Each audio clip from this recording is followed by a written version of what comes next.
Hello my friends and welcome back. Thank you very much for being with me again today. Well, it seems like the Jewish state, which is Israel, will have its overdue or past due war in Iran. It seems like the United States will do the dirty job for Israel and will probably no, not probably, I would say possibly, not probably, possibly start a conflict, military conflict with Iran somehow, one way or another, proxy war or direct war. There's a lot of it's a lot of stake over there in Iran. Not only the oil, also is the military, and 80 million people, I think, live in Iran. So there's not Iraq. So what happened? As you know, Iran must be taken care of for a long time. The Americans wanted to do that, and especially their masters, Israel, I would say. Why do I say masters? Because Israel by itself would not do many things without United States of America. But it does because makes the bully boy take care of his little guys in the Middle East. Now, this article comes from my friends, right? The Jerusalem Post. And it's from today, November 6th, 2022. US launched warplanes after Iran threatened Saudi Arabia. So if you remember, Saudi Arabia is not, the relationship with the United States is not the greatest at this point. So the Saudi Arabia intelligence services provided a report to the Americans, I don't know why to the Americans, that Iran plans an imminent attack on Saudi Arabia. You know, we're attacked, everybody come and help us. And the United States were like, that's it, let's go. So they responded by scrambling their jets in the area somehow to counter something non-existent. The Iranians denied, hey, we didn't say anything about that. There's no imminent. That's how Saudi Arabia said, imminent. Now Saudi Arabia wants weapons from the United States and protection. They don't want to invest in their own thing. So they lost or about to lose some military protection from the United States due to the oil, cutting some oil from being on the market. Remember the OPEC action of 2 million barrels a day short? That angered the United States, and they say, okay, then we might vote a little thing in our Congress that will not give you arms for about a year and see if you change your behavior, boy. And if you change it, then we might reassess it and reconsider it. Now these guys, Saudi Arabia says, yeah, okay, hey, those guys are gonna attack us. Are you gonna do anything about it? They will take over your enemy, Israel's enemy. What are you gonna do? So the Americans will intervene for supposedly Saudi Arabia. Now, what is this? Saudi Arabia just makes United States, maybe it was a test, see if you're gonna jump in. Because as much as you don't like us for the moment, you don't like the Iranians as well because of their independence. And you have Israel saddle you, and on a saddle beating your back and making you run like crazy towards Iran.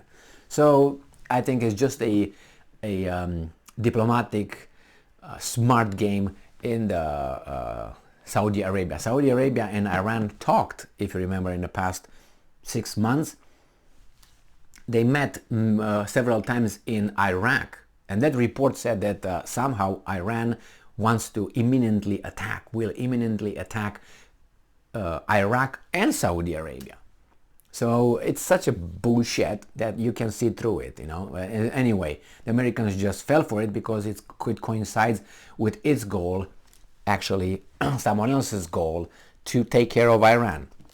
They're just waiting for a pretext, a good pretext. So let's see what's going on here. The scrambling of the jets comes after Riyadh warned the US that Iran was planning an attack. It was imminent attack in many other reports and articles against both Saudi Arabia and Iraq. Why would they? Didn't you hear that Iran owns Iraq nowadays? That's what they all say. Where was that general blown up by a drone, American drone, while Trump was president? Wasn't he in Iraq? Okay, yeah, all right. So the U.S. Central Command recently launched warplanes towards Iran from their base in the Persian Gulf after receiving reports that the country was preparing to attack Saudi Arabia. The Washington Post reported over the weekend. That's bogus. The scrambling of the jets comes after Riyadh warned the U.S. that Iran was planning an attack against both Saudi Arabia and Iraq, as reported by the Wall Street Journal on November 1st. In response to the credible threat, I could have told you, of Iranian ballistic missile and drone attacks. Why? Why would they attack? They say because of the media coming from Saudi Arabia. The U.S. military raised their alert level, with the White House National Security Council saying that it was quote-unquote concerned about the threat and in a constant contact with the Gulf countries. So they're friends again for now. While the U.S. did confirm the initial Wall Street Journal report, the White House declined to comment on more recent developments and the reported launching of U.S. warplanes. CENTCOM, and I'm quoting CENTCOM, I don't know what it is committed to our long-standing strategic military partnership with Saudi Arabia, command spokesman Joe Buccio told the Washington Post on Saturday. We will not discuss operation details. While the exact location from where the jets were scrambled is unclear, the U.S. maintains significant air assets in the Persian Gulf, including F-22 fighter jets in Saudi Arabia. Iran denies planning Saudi attack, of course.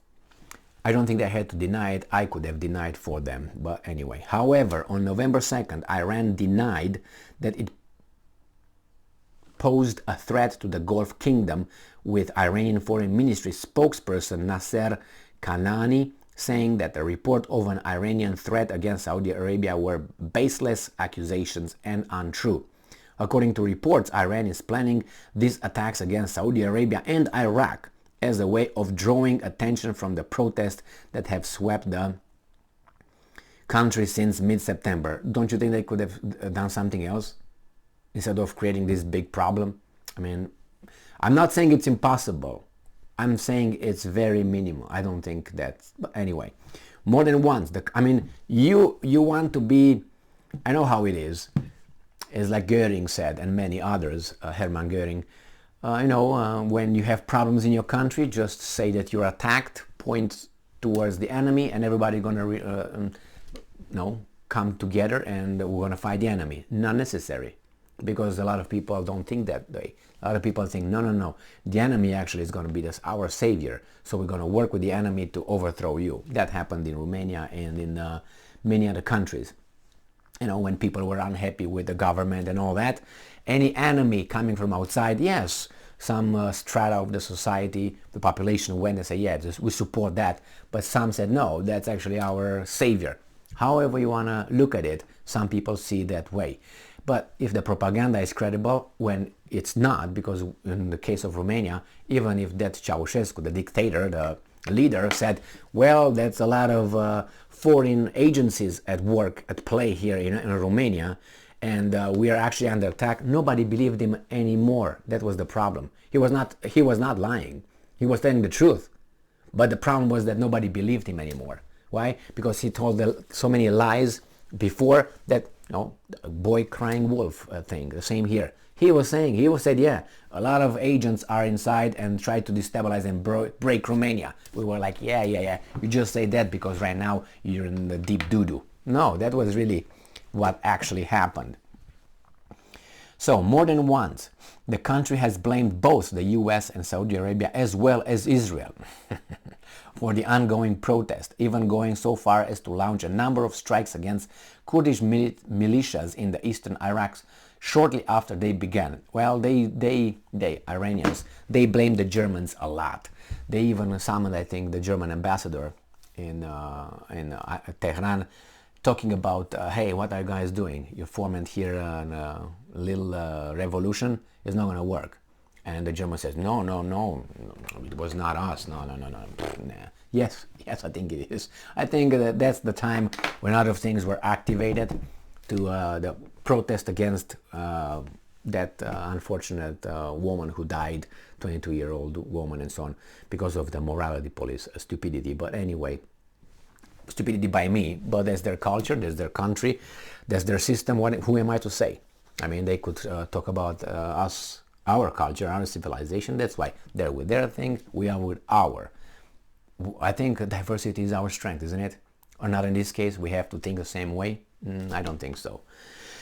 So anyway, I think this is just a game, a provocation, and accidents will happen. There will be a time, if it didn't happen already, when American forces and Iranian forces will shoot at one another with creating casualties. And then what?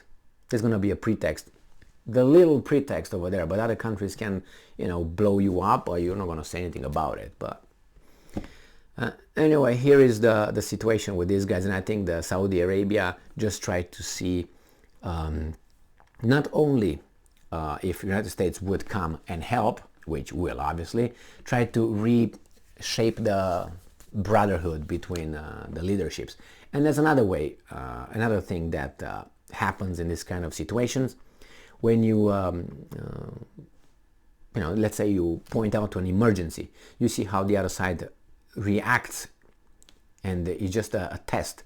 So you say, okay, this is what's going to happen, and see how the other, because the other side has plans, strategic plans, and all the operational plans and all that. So when I say, when this happens, we do this. Well, we want to know what you, like you reveal your hand. That's what the other side wanted to see the American hand in case of an emergency. And they saw, okay, these planes took off from there. Okay, now the Americans have to change that because they're aware of this kind of practice as well, and they have to reshape their tactics. Because if they do the same thing next time, when it possibly is going to be a real threat, then the opposite, the enemy, will know exactly what you're going to do. So then they're already prepared for that. So they have a next move already ready for you. That's why they will have to adjust. So it's another way of seeing the opposite's moves in case this scenario occurs. But I don't think, I would say 99.9% certain that Iran would not shoot Iraq, attack Iraq. It's already, according to the same guys, under the Iranian, how should I put it, dominance, and they will not attack Saudi Arabia. On the contrary, I think they are getting closer and closer and closer. But it's just, try to cover their tracks. I think Saudi Arabia, that's what they do. Well, I think that's what they try to do. We'll find out. Nothing will happen. Unless, Israel creates some more information on Iran providing drones to whomever and try to draw Iran into something that's not there yet. Thank you very much for being with me again today. Stay strong, stay smart, look for the truth, and be just.